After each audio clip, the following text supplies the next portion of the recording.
Show. All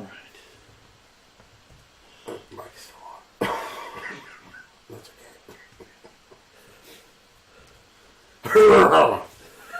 okay. Welcome to Inside the American Dynasty League. What? The series premiere of Inside the American Dynasty League, brought to you by BDL Studios and Films. We're still working on the intro, ladies and gentlemen. I apologize. It was just a graphic with me talking in the background. We don't have all the sponsors yet. So we don't have all the sponsors. Low budget. We're figuring it out. We're getting through it.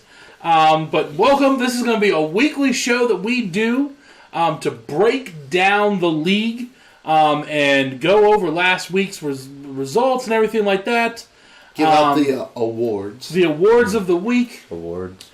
It's a lot of fun. We try to do interviews with different people in the league if we can, just to give you guys a feel for it. So with that, we're going to take a look at what we call... Before that, introduce yourself, man. Oh, that's a good point. Hi, I'm Mike, and with me is the commish, Clark, Brandel, Waters, and Math Boy, Alan Henley. Henley. But I apologize. Whichever you prefer. He's working on becoming a math man. And I apologize for not introducing ourselves. Math man in the works. New show, I apologize. Let's take a look at a segment we call the Matchup of the Week. Matchup of the Week. And this is where we take a look at a key matchup from the previous week. And this week's Matchup of the Week was Franchise 1 versus Franchise 10. And we made it the matchup of the week because these bums were too lazy to come up with a team name. But Franchise 1 is getting a new name tonight. Math Boy, why don't you break down this matchup? All right, sure thing. So, first off, we all see that 10 is greater than 1, meaning Franchise 10 got the win here. That's good math, man. That's good math. Yeah. Math, thank you. Boy. I'm telling you, math man in the works. Franchise 10 almost got what we call a discount double up. Double up. If we can get the sponsorship. If we can get the sponsorship, yeah, sure. yeah. Might have to be changed. But he almost got double the score. He got a 65-point win. 65-point win. We'll get to that a little later. Franchise 1 has some, bright spots. He has Leonard Fournette. T.Y. Hilton shouldn't be this poor every week. Randall Cobb had a great week. But just couldn't overcome the production from Franchise 10 with Phillip Rivers coming in late and getting a few touchdowns in the fourth quarter. And, LaShawn McCoy, that Buffalo team's going to run. They're going to run. And Tyreek Hill, who would have thought that he actually was going to be this productive? Oh, I know. So, Math Boy, real quick, I'm not the Math Boy. I'm not a math man. I'm not the Stat Man, which is a legendary stat caller from another I league. can only dream. BDL history. And yes, I would just like to, real quick, what do you think of the strategy of Franchise 1 starting a player that got negative 5.6 points?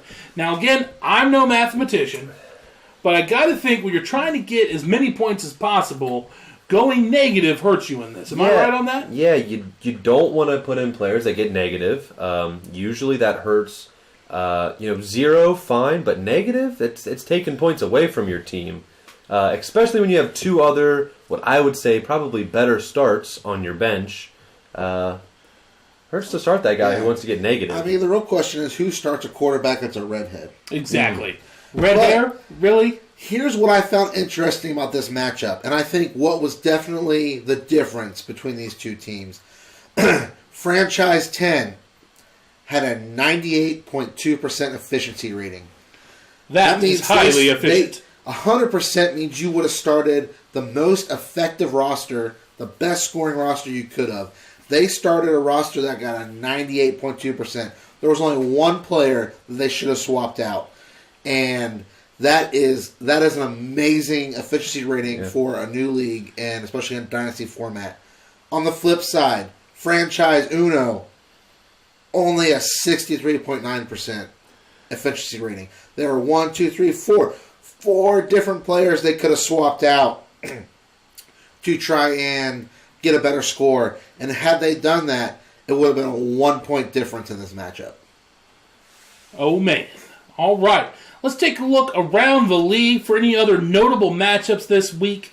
We had a really high score from the Subliminal Criminals and the Mud Dogs. There were two different matchups. Statman, why don't we take a look at the Mud Dogs versus the Red Squirrels real quick? Sure. So the Mud Dogs had a player that I really wanted to go get in Kareem Hunt. Yeah, we all wanted him. And, before the draft even happened, the PCL and Stephen Ware wasn't even a thing. So who would have thought that this was going to happen too?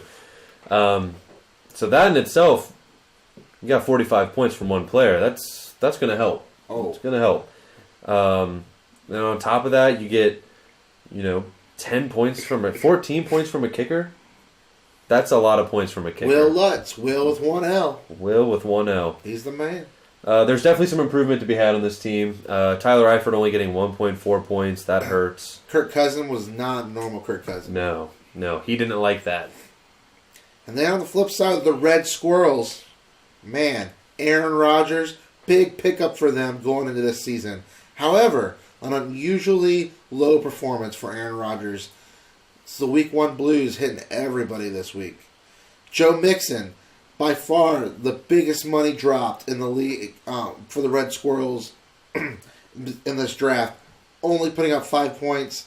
Granted, it was Week 1, he's still a rookie, and the Ravens had the Bengals number when it came to the defense. So, it was an interesting matchup, but definitely good play here by the Mud Dogs. Yep, and we'll have to see what the Red Squirrels are going to do here about Allen Robinson. Oh, I know. That'll be a tough one to fill. He's productive. And they have Julian Edelman on their roster right now, also out for the season. Yep. Their next best wide receiver is going to fall down to Marquis Lee.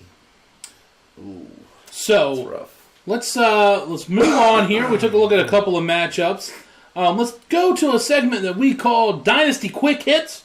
This is where I, Mike, am going to throw a couple of quick topics at you. Some to do with the league, some to do with the NFL. Let's take a look here at our first quick hit is going to be Franchise 1 versus Franchise 2 and the naming rights that were on the line. So we got Franchise 1 lost, and with that, we get to rename their team as a league. The polls are in, the voting is closed, and the new name for Franchise 1, ladies and gentlemen. All right. Farty McFartface. All right, so man. Farty McFartface versus Franchise 10. Also, on a quick side note, Franchise 10 has opened up his naming rights to the first team to beat him. So hopefully that's this week, and we can get the stupid team name taken care of. So I will throw out there that Steven, owner of Franchise 1, now the Farty McFartfaces, has agreed to keep this name for 4 weeks. However, as commissioner, I challenge you that you should keep that name until you get your first win. Only after you get a win in this league should you be allowed to change your name from this designated name. However, I did agree to this 4-week thing. We'll see how it goes, but just calling you out that I wouldn't change it till you can get a win in the league. If you get a win in the league. Doubtful if you start negative players, right? Nah. Oh, man. The next topic we want to hit with the quick hits this week is just a very odd, low-scoring week for fantasy in general. We had a lot of people under 100 points. A lot of people just barely over 100 in that. I think if everyone can agree that scores just weren't where they were supposed to be this week. People didn't perform like they were supposed to. And I would just encourage people not to panic. A lot of that gets better over time, and people fall to their averages. That's why they're called averages, right, Math Boy? That's right. That's a math term, right? It is. It is a math term. All right. But, especially within this, if you look at quarterback play this week, and I think just looking at the quarterback position, the quarterbacks were started, it tells you overall the health of Week 1 in the NFL and in the American Dynasty League. It was just dismal. You had a lot of quarterbacks not even getting a double-digit scoring. You had a quarterback go negative, and I like to think that kind of as a quarterback goes, so does the team go. I would agree with that. Hey, but the defenses enjoyed it this week. Huh? Oh, they did. They ate. They ate big time. Not all defense is getting over 30-plus points. Unless you're the Direwolves and you start the Patriots defense with a good old -5 there. All right, next up, we're going to move into our weekly awards. We call that the Awards of the Week. And the first one goes out to the player that was just awful this week. We're hoping to get some sponsorship on this one, but for now, we'll just call it the Sucky Award. This is the player that was just awful. I think Milk Duds will step in on this. You think Milk Duds is going to step in? All right, so we're going to have the Milk Dud of the Week, and this one is going to Andy Dalton. Andy Dud. -5 points. Math boy, break down the rest of these stats. I can't even read them. I mean, 4 interceptions, a fumble lost, 26 yards of being sacked. That's terrible. I think he only had like 170 yards of passing yards. It's one of the worst QBRs in NFL history. It was pitiful. Definitely the red hair played a factor in this. I'm going to say it. I know it's not politically correct, but I'm glad to say part of this is because he has red hair. I don't think anyone at this table is going to argue on that. I don't have an argument. What team's starting good old the Red Rifle, Andy Dalton? Farty McFartface. Oh, the Farty McFartface is starting. Now that makes sense. We might be able to name this award after the Farty McFartface franchise. Oh, the Farty McFartface Player of the Week. Make a note of that. Let's take a look if you here. want to sponsor Farty McFartfaces, let us know. Next up, we got our Pickup of the Week. We're going to go ahead and say Ram's going to run this one too. The Ram Pickup of the Week, brought to you by Ram. They're so rammy tough that they're Ram trucks and they do Ram things. I drive one. Yeah, the commish, Clyde Randall Waters.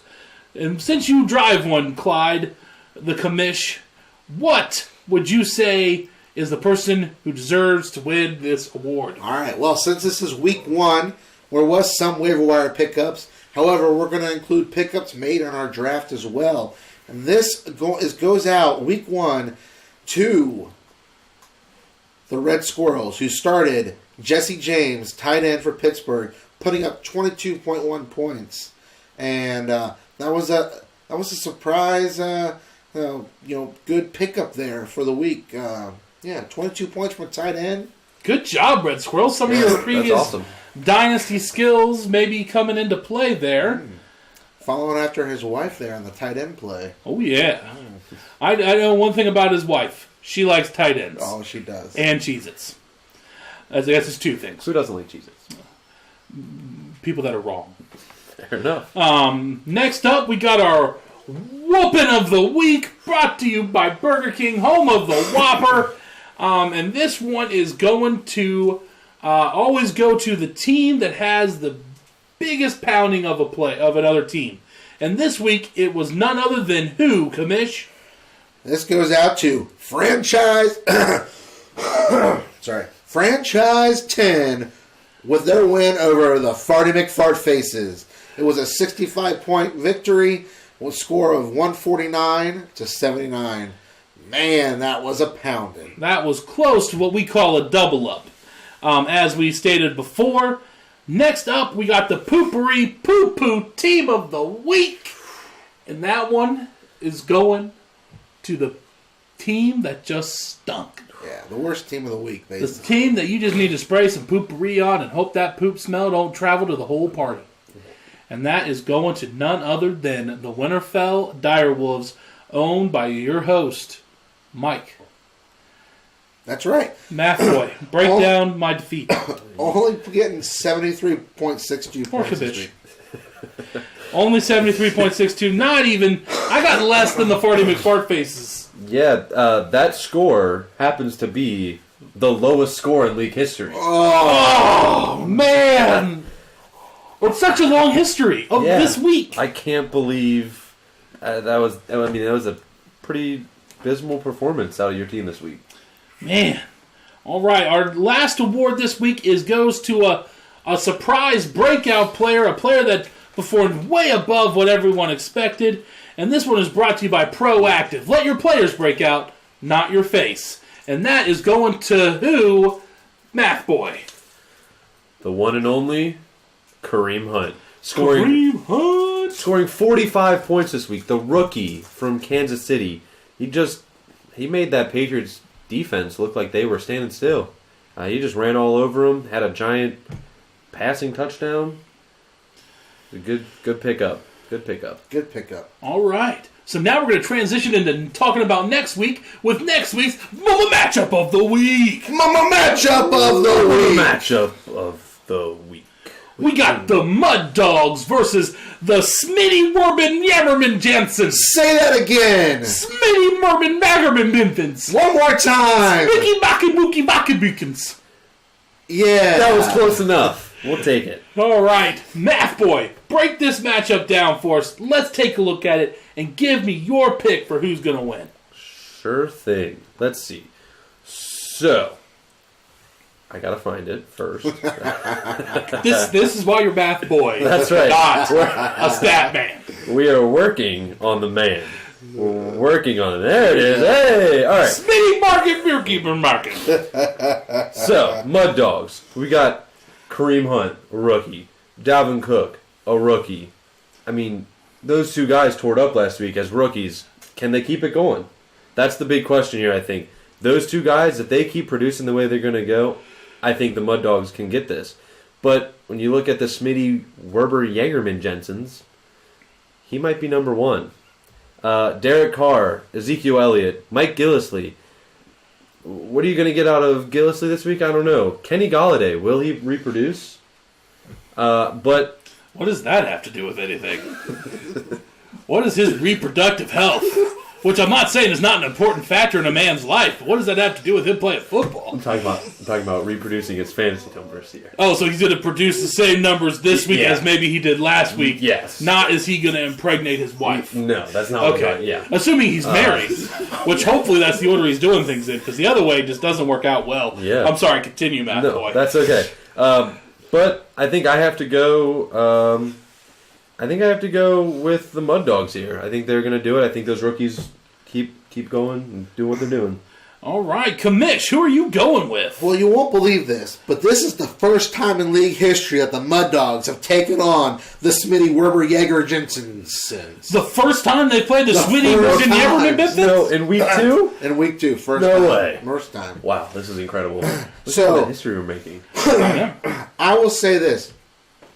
During the draft, the Mud Dogs had me questioning the strategy. I didn't quite pick up what they were doing. It just seemed very sporadic, their pickups, and the people they were targeting. But now, seeing what happened in week 1, looking at this lineup going into week 2, I see the strategy. I saw the effort they put into this team. It is well crafted. They are covered at running back. They're covered at wide receiver. They're covered at quarterback. They're covered at tight end. They even got a kicker that can kick the ball. And, I don't think there's any way around it. But I'm taking the Mud Dogs. I am also taking the Mud Dogs, and that is a sweep. And the first sweep in league history.